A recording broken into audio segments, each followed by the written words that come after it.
नमस्कार। संतोष की रिपोर्ट में आप सबों का स्वागत है।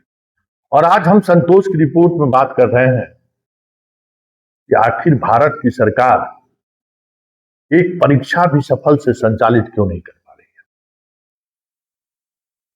है। ऐसा क्या है इस परीक्षा में जो सरकार की इच्छा शक्ति के बावजूद भी, कड़े कानून बनाने के बावजूद भी थम नहीं रहा है। और खास करके नीट की परीक्षा जब भी होता है तो खेला हो ही जाता है। आखिर इसकी वजह क्या है? क्यों हम एक परीक्षा नहीं करा पा रहे हैं? इतने बड़े देश में इतनी बड़ी एजेंसियां, कई तरह की एजेंसियां हैं, क्या क्या नहीं है इस देश में, फिर भी हम एक परीक्षा सफलता पूर्वक नहीं करा पा रहे। पिछले 24 घंटे से जब से परीक्षा रद्द हुई है और रद्द होने के बाद टीवी चैनल पर कई कोचिंग संस्थान के लोगों का हमने ओपिनियन भी सुना, आप लोगों ने भी सुना होगा, साथ साथ छात्रों की व्यथा भी आपने सुनी होगी।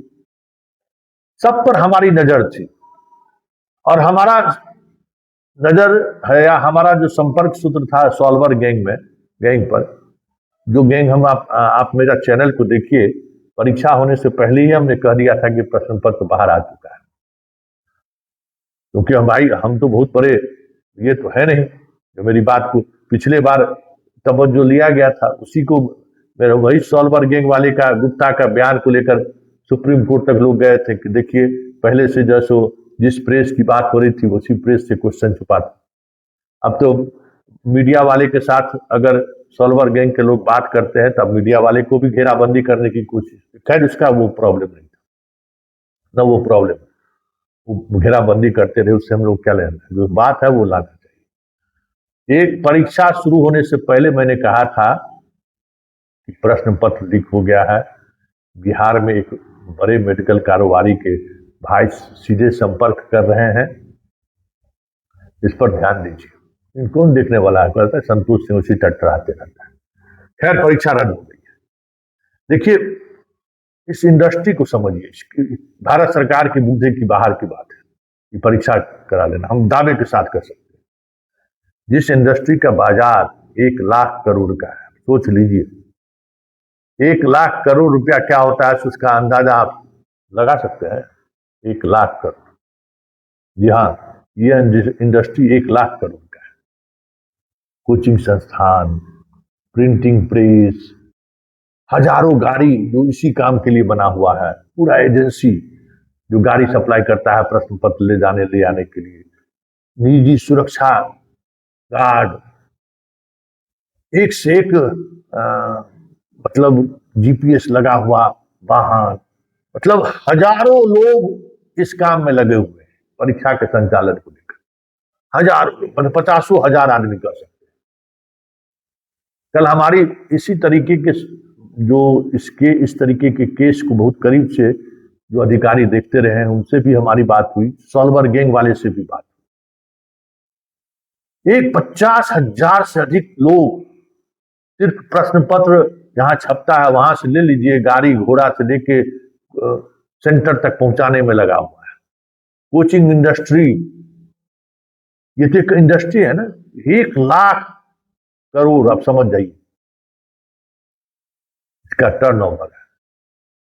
इस बिहार ऐसे देश में नहीं कर सकते हैं, भारत ऐसे देश में बिहार के तो छोड़ दीजिए। 1 लाख करोड़ जिस व्यापार का टर्नओवर हो, जहां भ्रष्ट और निकम्मे लोगों का ही बोलबाला हो, वहां 200-400 करोड़ खर्च कर देगा तो किसी का नियत कितना बड़ा नियत होगा, कितना बड़ा कलेजा होगा। 100-200 करोड़ में खेला हो गया, उतना जाने की जरूरत भी नहीं है। यहाँ तो बिहार में हमसे 5 लाख रुपया सौदा तय कर लिया था। 5 लाख रुपया दीजिए, हम खाली आप अपने बच्ची को भेज दीजिएगा, एक दिन पहले बिना किसी मोबाइल फोन का हम पढ़ा के परीक्षा दे के निकलिएगा तो 2 लाख रुपया दे दीजिएगा, रिजल्ट आएगा तो फिर आप 3 लाख रुपया दे दीजिए। सोच लीजिए 5 लाख रुपया तक रेटा के गिर गया था बिहार में। और ऐसा थोड़ी है कि किसी को पता नहीं था, जब हमारे जैसे टीचर पत्रकार को पता था तो सबको पता होगा कि क्या खेल हो रहा है। तो जिसका इंडस्ट्री 1 लाख करोड़ का है, उनको तो ये समझ में नहीं आता है। हम तो भारत सरकार को कहते हैं कि अरे करना कुछ नहीं है, जितना कोचिंग संस्थान है जहां 10th करके बच्चा पढ़ने के लिए जाता है, सीबीएसई रेगुलर कोर्स कैसे कर रहा है? किसी भी बोर्ड में रेगुलर कोर्स कैसे कर रहा है? हाई कोर्ट से लेकर सुप्रीम कोर्ट 1 लाख करोड़ समझते हैं ना, कोचिंग माफिया और सॉल्वर गैंग के गोद में जज साहब लोग खेलते हैं। समझ गए ना? औकात नहीं है कि फैसला ले सके। बिहार सरकार एक कानून बनाया कि भाई स्कूल का पढ़ाई के दौरान जो है, जो पढ़ाई का आवर है, उस दौरान कोचिंग संस्थान नहीं खुलेगा। हाईकोर्ट रोक लगा दिया। वाह, जैसे लगता है कि शिक्षा व्यवस्था में सुधार का मतलब परीक्षा में चोरी नहीं हो, इसके लिए सिर्फ सरकार जिम्मेवार है, हाईकोर्ट जिम्मेवार नहीं। समझिए, हाईकोर्ट रोक लगा दिया। आज देश में एक कानून बन जाए कि जो हमारा बच्चों को स्कूल जाने का समय है, उस समय में किसी भी स्थिति में आपको स्कूल में प्रेजेंट रहना है। देखिए 90% कोचिंग संस्थान में ताला लग जाएगा। और साथ ही 12th की परीक्षा के साथ जो मेडिकल इंजीनियरिंग करेगा, हो गया, चांस नहीं मिलेगा। तो देखिए 90% समस्या का समाधान हो जाएगा। ये जो कोचिंग पढ़ाने का जो धंधा है, आईआईटी कानपुर और जो प्रश्न पत्र बनाता है, जो प्रश्न पत्र जो प्रोफेसर बनाता है, उससे ज्यादा ही शिक्षक फिजिक्स का अलग पढ़ने जो है ज्यादा जानता है क्या? हम दावे के साथ कह सकते हैं कि कोचिंग संस्थानों में पढ़ाने वाले जो जितने शिक्षक लोग हैं, उससे कहीं ज्यादा समझदार, कहीं ज्यादा समझ रखने वाले लोग सरकार के कॉलेज में हैं। हाँ, उनको एक्सपोजर नहीं मिलता है उस तरीके से। आज भी जो एम्स दिल्ली में जो डॉक्टर है, उसके टक्कर का डॉक्टर कहीं किसी अस्पताल में है। तिरहान कितनों भाषण दे दे, तिरहान का एक से एक दादा सब सरकारी इंस्टीट्यूट में। लेकिन सरकार खुद चाहती है कि भाई धंधा चलता रहे। 1 लाख करोड़ का धंधा है, 2-4-5 हजार करोड़ इलेक्शन में मिल गया, नेता इसी में खुश है। 3 चीज कर दे सरकार, आज ये सब कुछ बंद हो जाएगा। किसी भी परीक्षा में रेगुलर कोर्स में जो बच्चे हैं, करते हुए परीक्षा पास कीजिए, जाइए। भाई इंजीनियरिंग मेडिकल में तो 4 साल आपको पढ़ाना है जी, है? और क्या लगता है कि जिसको जो बच्चा सीबीएसई पास करके आया, जो 99% लेके आया है, अधिकांश तो वही लोग आईआईटी और मेडिकल में जाता है। फिर उसको दोबारा 1 साल का परीक्षा तैयारी देने की जरूरत क्या है? कोचिंग माफिया का पेट भरने के लिए, है? और फिर बंद कर दीजिए। देखिए पूरा इंडस्ट्री खत्म, ये खत्म। आप रेगुलर ले लीजिए जैसे लेते हैं। एक सुधार ये कर दीजिए अगर मेरी बात मानिए। दूसरी बात, जो सबसे महत्वपूर्ण बात है, इस तरीके का मामले का जांच जो है ना, सीबीआई को जैसे दिए, सीबीआई को दीजिए, लेकिन पूरे देश के स्तर पर इस तरीके के अपराध को रोकने पर काम करने वाले बहुत एक्सपर्ट पुलिस पदाधिकारी लोग हैं, उसकी टीम बनाई। 500,000 ऐसे पुलिस अधिकारी, सब इंस्पेक्टर सिपाही से लेके सब इंस्पेक्टर से लेके एडीजी डीजी रैंक के अधिकारियों का एक टीम ही डेडिकेटेड टीम बना दीजिए कि आपको हम 1 साल का समय दिए, पूरा नेटवर्क को ध्वस्त कर दीजिए। अरे वीरप्पन को मारने वाले को लाए थे ना आप दिल्ली, यही मोदी जी ने लाए थे। पूरे दुनिया के साथ जिस तरीके का रिश्ता रॉ का रहा है, डोभाल साहब को मोदी जी लाए हैं। डोभाल साहब तो बहुत पहले से है इस देश में, मनमोहन सिंह के भी सलाहकार थे। जो ऑपरेशन किया वीरप्पन का, क्या कहते हैं, मोदी जी का ऑपरेशन था क्या?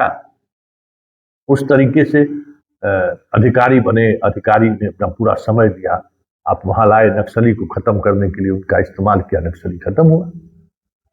तो इस तरीके के मामले में एक डेडिकेटेड एजेंसी बनाई, जैसे आप एनआईए बनाए हैं ना आतंकवादी मामलों में, उसी तरीके से परीक्षा के चोरी, देश स्तर पर कहीं भी परीक्षा में चोरी हो, प्रश्न पत्र लीक हो, 1000-2000 पुलिस अधिकारियों का एक स्ट्रेंथ बना के, जैसे सीबीआई का है, उसी तरीके से एक परमानेंट एजेंसी बना दीजिए 10 साल के लिए, और उसमें पूरे देश के एक्सपर्ट, अरे 2-4 हजार करोड़ रुपया खर्च होगा मोदी जी, कर दीजिए। परीक्षा कराना ना स्टेट गवर्नमेंट का बस में रहा है ना आपके बस में है, वो एजेंसी सिर्फ यही काम करेगी। ये आतंकवाद से भी खतरनाक ये परीक्षा में गलत लोगों का बहाली, आपका पूरा सिस्टम को कलेप्स कर रहा है।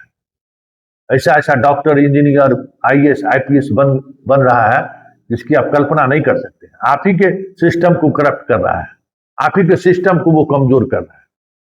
इसलिए देश के सामने सबसे बड़ी चुनौती है, आप एकदम एनआईए टाइप का एक एजेंसी खड़ा कीजिए, दिल्ली में ही उसका मुख्यालय रखिए, हर स्टेट में जैसे सीबीआई का विंग है वैसे ही उसका विंग रहेगा, और प्रश्न पत्र लीक होने का मामला जैसे ही सामने आएगा वही एजेंसी जांच करेगी और दे दीजिए। क्या लगता है?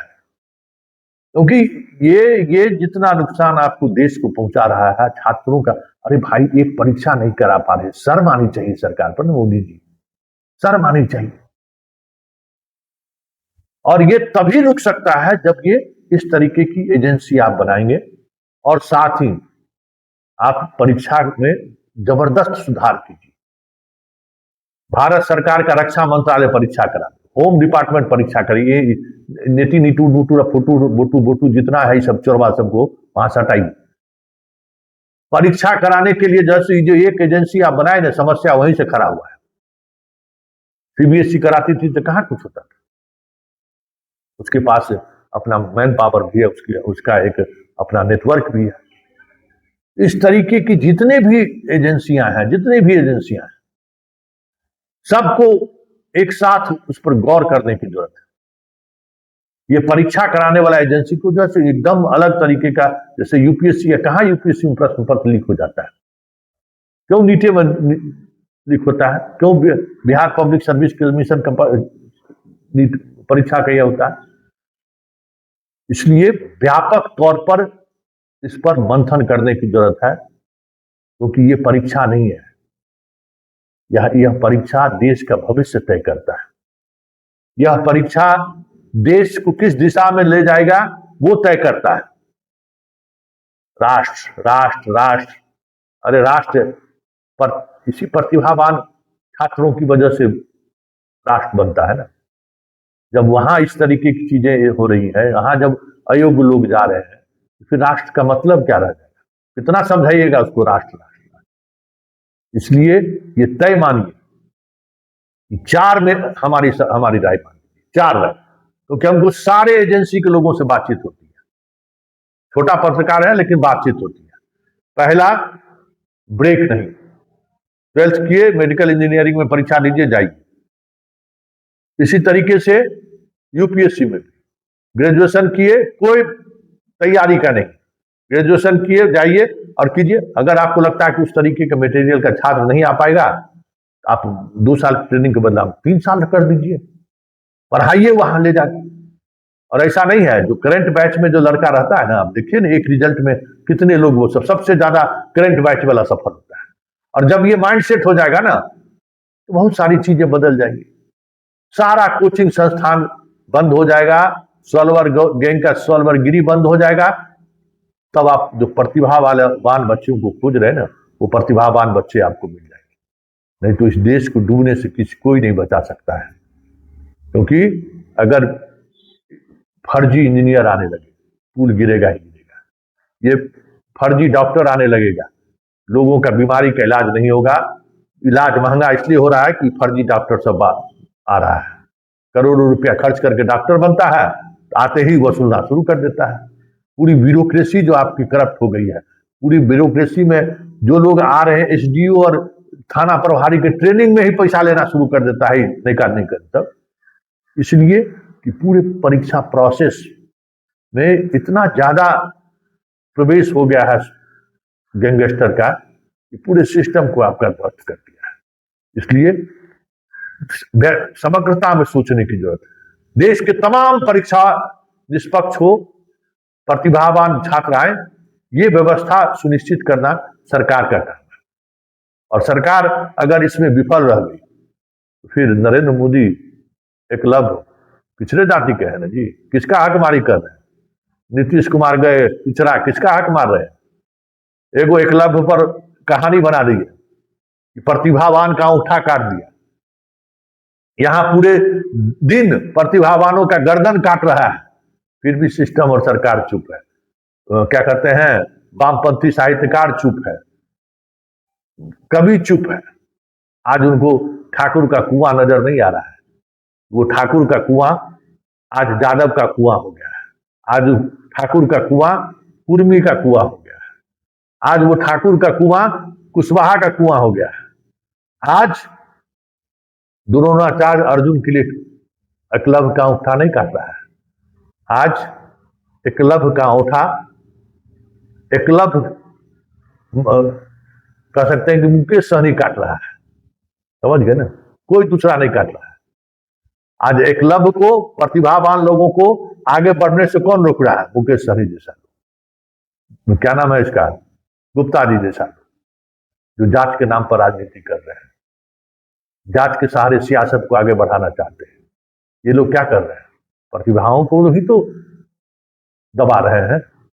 इसलिए मौका है समग्रता में सोचने का, और उस सोच के सहारे एक मजबूत एजेंसी भी होनी चाहिए।